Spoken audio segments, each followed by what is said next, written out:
Hello guys! Hello Earth Signs, Virgo, Capricorn, and Taurus. Welcome dito sa aking channel, Kapalaran 888. Welcome guys.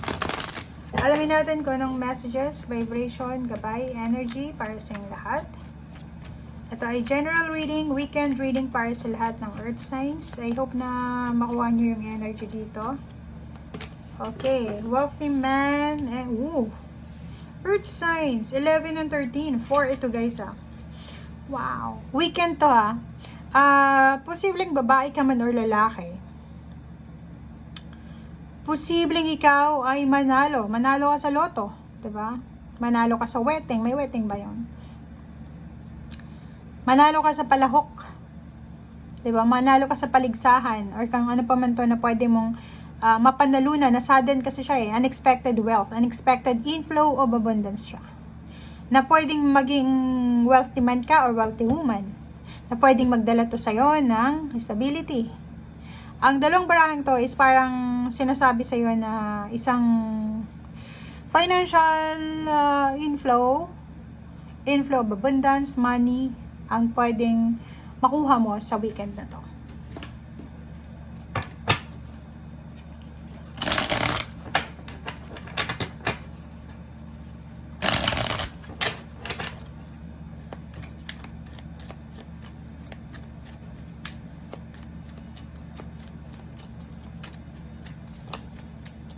Earth Signs. Okay, so ang nakikita natin dito, ikaw ba ay single? Kasi parang meron ditong mayaman na lalaki. Lalaki to. Lalaki o babae siya. Nag-o-offer siya sa'yo ng stability. Nag-offer siya sa'yo ng pagmamahal. Pwedeng ibang lahi to, or pwedeng Pilipino din, pero nakatira siya sa ibang bansa, or nakatira siya sa mas stable na lugar. And ino-offer niya sa'yo na makaalis ka. Yung ino-offer niya is love, stability sa money, and makaalis ka sa situation mo na yan. So kung ano man ang hindi magandang situation na mayroon ka sa ngayon, ino-offeran ka ng taong ito na makaalis na dyan. Comment down below. Pwede din na may mag-offer sa'yo na patirahin ka sa bahay nila. Parang ganun.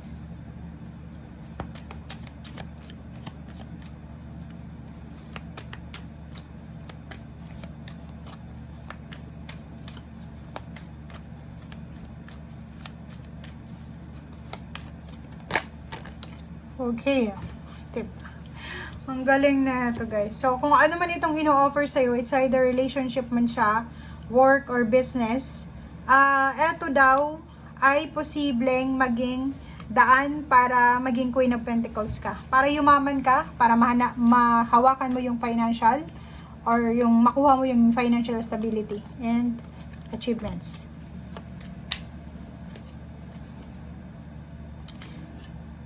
Okay, kaso lang, mayroon sa inyo dito na naghihintay ng ex nyo. Pwede nyo iba sa inyo dyan, naghihintay kayo na magkabalikan pa kayo ng karelasyon mo. Comment down below. Nakakaloka. Pwede yung iba sa inyo dyan, may offer sa'yo na pwede kang makapagtrabaho sa ibang bansa. Or pwede kang lumipat ng ibang trabaho, doon kikita ka ng mas malaki. Pwedeng magiging boss ka, magiging CEO, tatas yung posisyon mo Kaso lang, sa kabilang isip mo, sa kabilang puso mo, hinihintay mo na makabalik ka doon sa dati mong pinagtrabahuhan. Parang ganun. Sa either relationship siya, or money, hindi ka makapag-desisyon. Kahit nasa harap mo na yung swerte, nasa harap mo na yung money, sudden wealth, movement, progress, victory and success. Love. Kasi may hinihintay ka.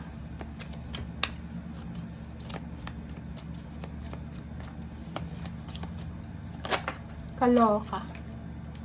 Okay, so eto siya, sinasabi ng barahan ng High Priestess, makinig ka sa sinasabi ng intuition mo. Dahil yung intuition mo, hindi ka naman yan ipapahamak, di ba? Ang galing na ito, guys. may good news dito. Ang daming good news na darating. Hindi lang yung offer ng pera, marami din na magandang balita na pwedeng magbigay sa'yo ng sobrang saya.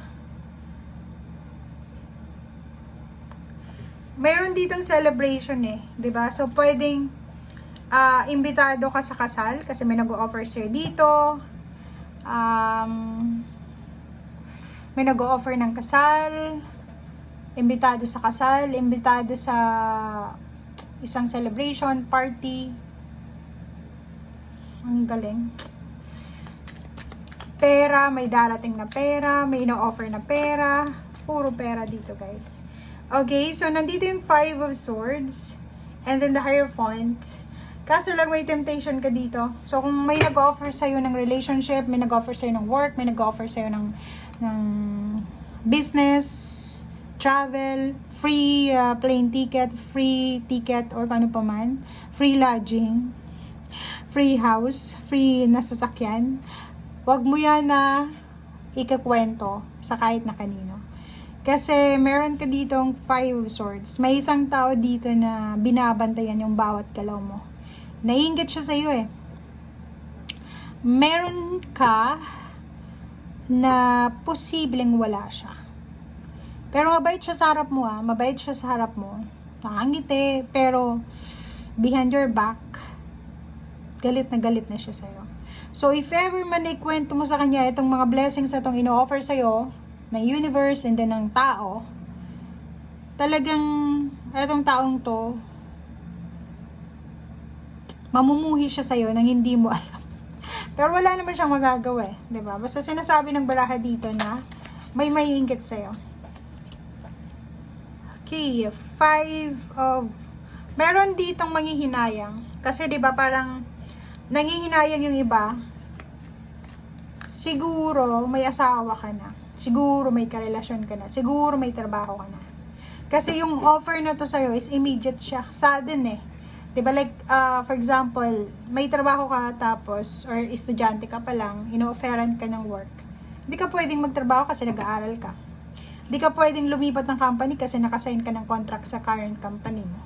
Hindi ka pwedeng magpaligaw, hindi ka pwedeng mag-yes dito sa offer ng kasal dahil may asawa ka na. Or may girlfriend, boyfriend ka. Parang gano'n. Committed relationship. Wala kang freedom para mag-travel kung kailan mo gusto or kung saan mo gusto. Kasi may kailangan tanungin muna. 'Di ba? So, medyo nanghihinayang ka sa mga offer na to. Parang gano'n. Or pwedeng may mga tao sa buhay mo na nanghihinayang sa'yo. Kasi nakikita nila yung success mo eh. Nakikita nila na maayos na yung takbo ng financial mo and emotional.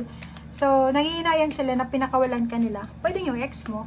Or pwede yung mga taong naging maganda yung relationship mo sa kanila. Okay, so thank you guys and see you again. Bye!